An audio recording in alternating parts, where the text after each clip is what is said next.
सुनो और याद रखना इस बात को, गौर करे क्या, मेरी तरफ देखे मेरे भाई। एक मकरान शाह बादशाह गुजरा है ईरान का, कुछ नरम दिल था।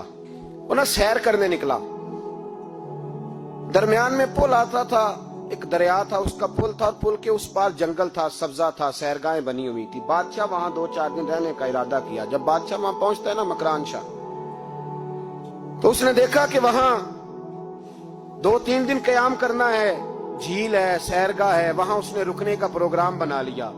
बादशाह तो अलहदा उसके लिए रिहाइश थी, सिपाही अलहदा रहते थे। यहां तो लोग कहते हैं ना, वो पुलिस को डांटते हैं, पुलिस को पूछते हैं, ओ भाई पुलिस तो तुम्हारे मतहत होती है, पुलिस तो समझ गई है कि तुम किस तरह उनसे काम लेते हो, उनको तो तुम अपने तहत रखते हो। पुलिस वाले अलहदा रहते थे, उसके साथ जो सिपाही गए हुए थे, गनमैन गए हुए थे। मकरान शाह सैर सपाटे पे रहता था। एक बूढ़ी औरत थी, उसकी एक गाय थी, वो जंगल के अंदर बूढ़ी रहती थी, गाय उसकी वहां चरती रहती थी। शाम को वो गाय घर लौटती, बूढ़ी दूध पी के सो जाती। सिपाही उस बूढ़ी के पास आए, कहने लगे तेरी गाय बड़ी सेहतमंद है, हमारे हाथ बेच दे। बूढ़ी ने कहा मेरे बुढ़ापे का सहारा है, उसका दूध पी के मैं जिंदा हूं, बेचूंगी नहीं। वही वाला काम जो हमारे मुल्क में होता है कि कीमत के साथ जमीन देनी है कि मुफ्त देनी है। जब बड़े आदमी को पसंद आ जाती है तो कहते मोल देनी है कि मुफ्त देनी है, तो देनी पड़ती है, गरीब है, क्या करें, मजबूर है, मजलूम है। कहा बूढ़ी औरत से सिपाहियों ने बेच दे, कहा नहीं, कहने लगे नहीं बेचेगी तो हम ले लेंगे। उस औरत की गाय जबरदस्ती सिपाही जिबा करके खा गए। बूढ़ी ने बादशाह तक पहुंचना चाहा, लेकिन उसको पहुंचने न दिया गया, मना कर दिया गया, उसकी रसाई ना हो सकी, गरीब औरत थी। जिस दिन मकरान शाह वापस आ रहे थे ना, सैर करके पुल से गुजर रहे थे, तो किसी ने बूढ़ी से कहा कि बादशाह गुजरेगा। वो छुप के पुल पे बैठ गई और मकरान शाह जब पुल से गुजरने लगे तो बूढ़ी आगे आई और उसके घोड़े की लगाम पकड़ी। ऐसा जुमला कहा कि मकरान शाह चकरा के जमीन पे गिरा और बूढ़ी कहने लगी मकरान शाह, तेरे सिपाही मेरी गाय जिबा करके खा गए हैं, तू बता उसका हिसाब इस पुल पे खड़े होके देना कि पुल सिरात पे देना है। बता यहां खड़े होके देगा कि वहां खड़े होके देगा, बोल। अरबाब इक्तदार, हुकूमत के वानों में बैठने वालों, बताओ ज़ैनब का हिसाब कसूर के चौक में खड़े होके दोगे कि मैदान महशर के चौक में खड़े होके दोगे? बताओ कहां हिसाब देना है, यहां देना है कि वहां देना है? हिसाब तो बहरहाल तुम्हें देना है। इस कौम को उसका हिसाब तो, ज़ैनब का हिसाब तो देना है, देना पड़ेगा, दिया जाएगा, पूछा जाएगा। बताओ यहां देना है कि वहां देना है? देना तो पड़ेगा। यहां दोगे तो हो सकता है कयामत में बच जाओ, और अगर यहां नहीं दोगे तो वहां लटका दिए जाओगे, रुसवा किए जाओगे, पूछा जाएगा। मकरान शाह चकरा के गिरा जमीन पे और गिर के कहने लगा बीबी मैं वहां हिसाब नहीं दे सकता, दो देना यही ले ले, जो लेना यही ले ले, आ जाओ, आ जाओ, वक्त है, गुंजाइश है, मोहलत के दिनों में तौबा कर लो, पलट आओ, अल्लाह के हुजूर हाजिर हो जाओ। इस मुआशरे को सफाई की जरूरत पड़ गई है। इस मुआशरे में हर आदमी अपना किरदार अदा करे, जालिम के खिलाफ उठे, बेहयाई, फहाशी, उरियानी, बदनिगाही, इसके खिलाफ उठे। हजरत अमीर मुआविया रदी अल्लाह ताला अन्हु अपने दौरे हुकूमत में बाहर निकले। एक बीबी बापर्दा औरत बुरके में गली में घूम रही थी, बुरका डाल के। हजरत अमीर मुआविया दौड़ के मस्जिद चले गए, रोने लगे, कहने लगे सहाबा के जमाने में ये औरतें गली में आ गई हैं, हमारे दौर में ही आ गई हैं, कहीं अल्लाह का कहर नाजिल ना हो जाए। हालांकि वो बापर्दा थी बीबी।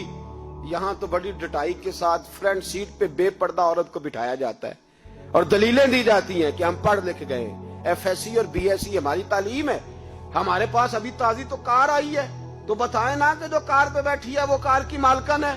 यहाँ तो हर चीज खोल के बयान करना लोगों ने अपने लिए जरूरी समझ लिया है, अपने कल्चर का हिस्सा बना लिया है। खुदारा फाशी के खिलाफ, बेहयाई के खिलाफ, उरियानी के खिलाफ उठो और इस पुल को बांधो। जब तक फाशी रहेगी, उरियानी रहेगी। पाकिस्तान में 10 के करीब बच्चों के साथ रोज ज्यादती होती है। ये आपके कौमी अखबारात की आज सुबह की रिपोर्ट है। ये तो वो चीजें हैं जो खुल के बाहर आ गई, और इसके अलावा जो बेहयाई के अड्डे खुले हुए हैं, न जाने उनकी तादाद कितनी, किस कदर ज्यादा जुल्म हो रहा है। मेरे रसूल पाक सल्लल्लाहु अलैहि वसल्लम ने फरमाया, जब कोई जिना करता है तो ईमान उसके सीने से निकल जाता है उसके सीने से। आंखों पर पर्दा होना चाहिए, कानों पर पर्दा होना। और अगर ज़ैनब के कत्ल के बाद भी किसी के मोबाइल में गंदी तस्वीर है और उसके कत्ल के बाद भी बेहयाई के गाने उसके मोबाइल में हैं, तो फिर वो रस्म के आंसू ना बहाए, फिर वो सिर्फ 2 मिनट के लिए आगे बढ़ के मरसिया खाना बने, वो फिर शायर और अदीब बनने की कोशिश ना करे, वो फिर अपने हिस्से का जुमला लगाकर अपने आप को फेसबुक पे एक्टिव रखने का तमाशा ना करे। क्या मतलब हुआ इन चीजों का? अगर अभी भी बुराई के खिलाफ नहीं उठना, बेहयाई और फाशी के खिलाफ नहीं उठना, मेरे अजीजों, आखिरी बात सुनना और इसको हमेशा याद रखना। मेरे नबी पाक सल्लल्लाहु अलैहि वसल्लम ने फरमाया है, किसी एक मुसलमान के कत्ल में अगर अहले जमीन अहले आसमान सारे भी शरीक हो जाएं, सारे, तो फरमाया हो सकता है अल्लाह सबको जहन्नम में डाल दे। इसलिए कि जो कत्ल है ना, कत्ल एक है ज्यादती और एक है फिर उसके बाद कत्ल। एक इंसान का कत्ल इंसानियत का कत्ल, इतना बड़ा जुल्म। और यहाँ तो अब कत्ल की खबर आ जाए ना अखबार पे तो इतनी दिलचस्पी वाली रहती नहीं। इतने लोग कत्ल हो गए, कोई अर्ज नहीं है। तो हमारे यहाँ तो किसी सियासतदान की शादी की खबर आएगी तो वो दिलचस्पी वाली होगी, उस पर तबसरे होंगे, कमेंट्स होंगे। एक बंदा मर गया, ठीक है, गरीब आदमी था, कत्ल हो गया, जान छूटी, माज़अल्लाह, उस पर कौन तवज्जो करता है? यहाँ तो इनके मेले छेले तमाशों पर लोग तबसरे करते हैं। ये जो कोई नई एक्टिंग करके दिखाते हैं उस पर हमारी तवज्जो जाती है। इतनी औरतों ने खुदकुशी कर ली इसलिए कि शाम को खाना नहीं था, बच्चों समेत दरिया में कूद गई। ये होता रहता है, इसकी खैर है, माज़अल्लाह। ये तो सारे जमाने में, ये देखो कि किसी सियासी लीडर ने कोई नई एक्टिंग की है तो उस पर तबसरा करते हैं, उस पर थोड़ी देर बैठते हैं। ओ खुदा के बंदो, अपनी तरजीहात बदलो। मैं कहा करता हूं, इनकी गाड़ियों के पीछे भागना छोड़ दोगे तो ये सही हो जाएंगे। इनकी जायज नाजायज चीजों पर नारे लगाने बंद कर दोगे तो ये सही हो जाएंगे। खुदारा, ज़ैनब तो चली गई पर हमें एक पैगाम छोड़ के गई है कि फाशी के खिलाफ उठ खड़े हो। अब जुल्म के खिलाफ लड़ना सीखो, अब अपने अंदर ये ताकत पैदा करो, अब ताकत पैदा करो। हमें सारा पता होता है लेकिन इसके बावजूद हम जालिमों के साथ खड़े होकर उनकी तारीफें करते हैं, तस्वीरें लगाते हैं, सपोर्टर वोटर बनते हैं। अब इस काम से बाज आ जाओ। खुदारा, अब भी समझ जाओ। ऐ अल्लाह, जुमे के दिन इस इज्तिमा में तेरी बारगाह में दुआ करते हैं, खुदावंदा सारी बेटियों को हिफाजत का पर्दा अता फरमा। अल्लाह सब के लिए हिफाजत के पर्दे नसीब फरमा। और मेरे मौला, जालिमों को कैफरे किरदार तक पहुंचा। अल्लाह इन जालिमों को निशाने इबरत बना। खुदावंदा इन जालिमों